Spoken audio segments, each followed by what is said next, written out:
Now, President Trump has repeated his threats this morning to destroy Iran's oil infrastructure as well as its power generation plants. Again, he said there are talks taking place. He said these talks are making great progress. They're going very well. He added this morning that the U.S. is now talking to what he called a, quote, new and more reasonable regime. Those are his words. Do you know anything about these talks? Can we attach any credibility to what the U.S. president is saying, or is this just about the markets and where they're going? The fact that he threatens to carry out crimes against humanity, and the Western media is not shocked, or no one is outraged by this. It just shows that the entire political class of the United States and the collective West is just utterly corrupt. And this is the Epstein class. And their lack of values that have led to this situation. The media doesn't pick up on this. No, there are no negotiations taking place. And the Iranians have been very clear that the facts on the ground have to change. And if the United States starts targeting Iran's critical infrastructure, no doubt, without any doubt, Iran will destroy the critical infrastructure that is literally controlled by the West. And of course, its proxies in the Persian Gulf are partners in the war against Iran. So it will destroy that critical infrastructure, and that will lead to a global economic depression far greater than 1929. Now, there are already more forces, United States forces in the region. We've seen these thousands of troops moving into the area, and this all comes amid threats of a land invasion. In fact, the United States says that its goals now, and its goals keep changing, but its goals now is to seize Iran's uranium stockpile, as well as seize Kharg Island, which is the oil terminal, the oil port that Iran uses to export its oil. With these troops in the region right now, how do you see this playing out? It will fail. Of course, when they launch their ground invasion, which will probably come soon, you will see the collective Western media, even West opponents of Trump, talk about the great successes and how they're making progress and how they're taking this land and that land and how the Iran. And for a couple of days, a lot of people will believe it. And then just like at the beginning of this war of aggression, we saw the same narrative. But then after a few days, it became clear that that wasn't the case and they're not winning. Ultimately, the United States will lose. They will not succeed. And any escalation will bring about escalation from the Iranian side. An escalation on the Iranian side and the axis of resistance, meaning Iraq and Yemen and, of course, Hezbollah, that escalation that would be initiated by the Trump and Netanyahu regimes would have permanent damage to the global economy. It will only make things worse. So the more they push and they move down this road of escalation, the more long-term damage is caused to the oil and gas installations and the petrochemical plants and the tankers in a way in which they are irreversible for years. And so it will only make the economic collapse more long-term and more deep for the entire world.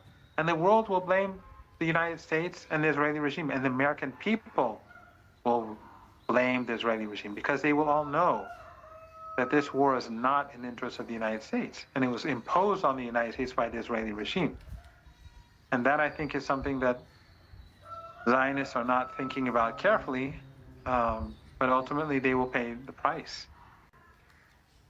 Now, there is a possibility that this conflict could expand in the region itself. Iran has already hit targets in Kuwait. It's hit targets in Saudi Arabia as well. We've seen these reports of Iran targeting a United States surveillance plane, the AWACS plane. They were destroyed. Targets in Kuwait, as I said, have been hit as well. These states have also threatened to retaliate directly against Iran. What happens if they carry out their threat? Nothing. These are empty threats. First of all, where were these American assets? Where was the AWACS plane destroyed? It was in Saudi Arabia. Saudi Arabia is a part of this war. They're a part of the aggression. They cannot pretend they're neutral. They're agents of empire. And the same is true with Kuwait and Qatar and the Emirates. They're all agents of empire. And if they strike Iran, then Iran will hit back harder. Iran has already said that any strike on us will be hit, Iran will respond massively, with mass power. And Iran has already shown that. When the Israeli regime struck Iran's South Pars gas field, the Iranians had already said beforehand that we'll hit back harder. And Iran did so. It struck Israeli, Qatari, Saudi, and Emirati assets with great devastation. And that's what caused Trump to write on Truth Social that I had no knowledge about it, which is a lie. And all these attacks are coordinated between the two countries. He may not be involved because he's busy playing golf, but his people would definitely know. And then he said Israel won't do it again, which we don't believe because we don't believe him. And he's not the boss anyway. And that is another reason why talking with the United States is not useful. The United States is treacherous. We had the nuclear deal of 2015. Trump tore it up. We were negotiating 9 months ago. He was secretly conspiring against us. Again, this time around, he did the same thing. And right now, he's looking, by all accounts, for an off-ramp, but the Israeli regime and the Zionists won't give it to him. So obviously, he's not the boss. So why should we negotiate with someone who's not in charge of the United States?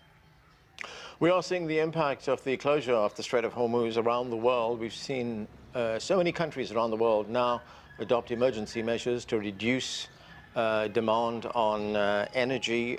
We're seeing some countries actually close their businesses earlier because they don't have the energy to keep those businesses open. What will it take from Iran's part for that strait to be reopened?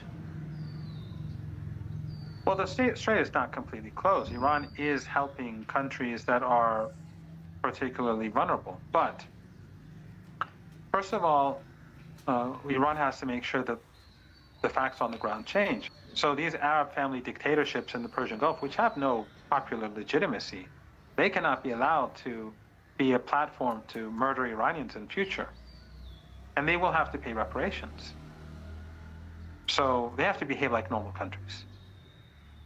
And also Iran's allies across the region, which are being targeted by the Zionist regime and the Americans, they have to be feel safe and secure. The Zionist regime had a ceasefire with Lebanon. They were violating it every day and murdering people every day. In the case of Gaza, they've been violating the ceasefire even, to greater, with greater deadly results. That's not acceptable. So the facts on the ground have to change. The Iranians have to feel assured that in future their sovereignty will be respected. And a few words by Trump or a piece of paper with his signature means nothing to us after what has happened. And these countries in the Persian Gulf region, they have no reason to complain. They brought this upon themselves. They thought that they could have their cake and eat it too. They thought that they could be agents of empire and see the empire destroy other countries through them, and they can just walk and sit in their palaces and in their restaurants and enjoy themselves. That's not going to happen.